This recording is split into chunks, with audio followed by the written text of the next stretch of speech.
नमस्कार दोस्तों, नमः शिवाय। दोस्तों, कुछ चीजें हमें अपने जीवन में बहुत ही गुप्त रूप से करनी चाहिए, अर्थात वो बातें किसी अन्य को नहीं बतानी चाहिए, छुपा कर करनी चाहिए। ऐसा न करने से कहीं न कहीं उस बात का दुष्प्रभाव हमारे जीवन पर पड़ता है। वो सकारात्मक बातें नकारात्मक बातों में बदल जाती हैं, या फिर हम कहें कि नकारात्मक प्रभाव पड़ता है उन सब बातों का।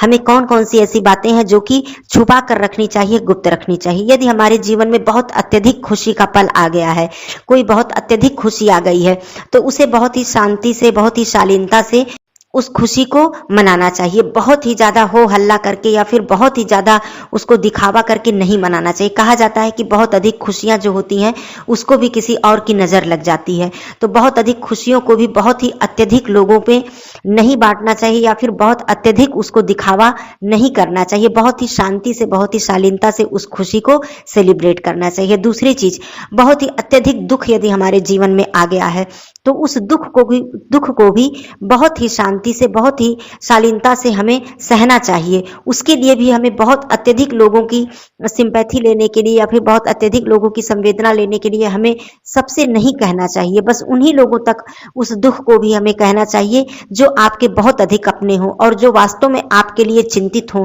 आपके लिए दुआ करें, आपके लिए प्रार्थना करें। उन्हीं लोगों से अपने दुःख को आप कहें। बहुत पूरी दुनिया से आप अपने दुःख को बताकर आपको कुछ हासिल नहीं होगा, क्योंकि उस दुःख को आपको स्वयं ही सहना है। दूसरी चीज, कोई आपने योजना बनाई है, कोई बहुत ही किसी विशेष कार्य के लिए आप कोई प्लानिंग कर रहे हैं, उसको भी बहुत ही ज्यादा लोगों में नहीं बांटनी चाहिए कि पहले ही आपने उस योजना पे आपने कार्य करना शुरू नहीं किया, उस योजना में आपको अभी सफलता भी नहीं मिली, तो और आपने लोगों से बताना शुरू कर दिया, लोगों से कहना शुरू कर दिया कि मैंने ये सोचा है, ऐसा सोचा है और ये प्लानिंग मैंने की है, ये योजना बनाई है। ये भी बातें आपको गुप्त रखनी चाहिए। दूसरी चीज, आपको यदि आपने अपने जीवन में कोई मनोकामना या कोई मन्नत आपने भगवान जी से मांगी है, या फिर उस मन्नत को आप पूरा करने जा रहे हैं, या फिर उस मनोकामना के लिए कुछ करने जा रहे हैं, उसको भी बहुत लोगों में नहीं बांटना चाहिए, बहुत ही सभी लोगों को नहीं बताना चाहिए। उसको भी गुप्त तरीके से आपको अपनी मनोकामना भगवान से कहनी चाहिए और उस मनोकामना के लिए प्रार्थना करनी चाहिए। और जब वो मनोकामना पूर्ण हो जाए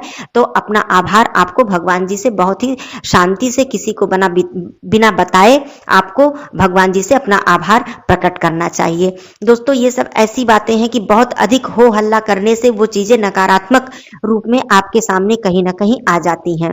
दूसरी चीज, यदि मान लीजिए आपको अपने जीवन में किसी से भी धोखा मिला है, चाहे वो आपके परिवार का सदस्य हो, आपका भाई हो, आपका दोस्त हो या कोई भी हो, आपको किसी ने बहुत ही ज्यादा दुख पहुंचाया है या आपको धोखा दिया है, ऐसी बातें भी सबसे नहीं कहनी चाहिए।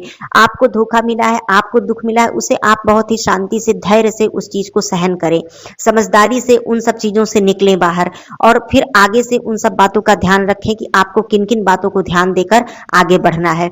ऐसा नहीं होना चाहिए कि वो सारी बातें, किसी ने आपको धोखा दिया, किसी ने आपके साथ बुरा किया, तो उसको आप सबसे कहते फिरे। ऐसा करने से आपको कुछ भी हासिल होने वाला नहीं है। तो ये भी बातें आपको अपने जीवन में गुप्त रखनी चाहिए। दोस्तों, ये बहुत ही आवश्यक है अपने जीवन में। इन बातों का ध्यान अवश्य रखिए, क्योंकि बहुत से लोगों की आदत होती है कि हर बातों को दूसरों से शेयर करना, बताना या फिर बढ़ा चढ़ा के कहना, अपने दुख को, अपनी खुशी को, हर बातों को, अपनी योजना को। तो इन बातों का ध्यान रखें और अपने जीवन को बहुत ही शालीनता से, बहुत ही शांति से जिएं। फिर मिलती हूँ अगले वीडियो में। तब तक के लिए धन्यवाद दोस्तों। नमः शिवाय।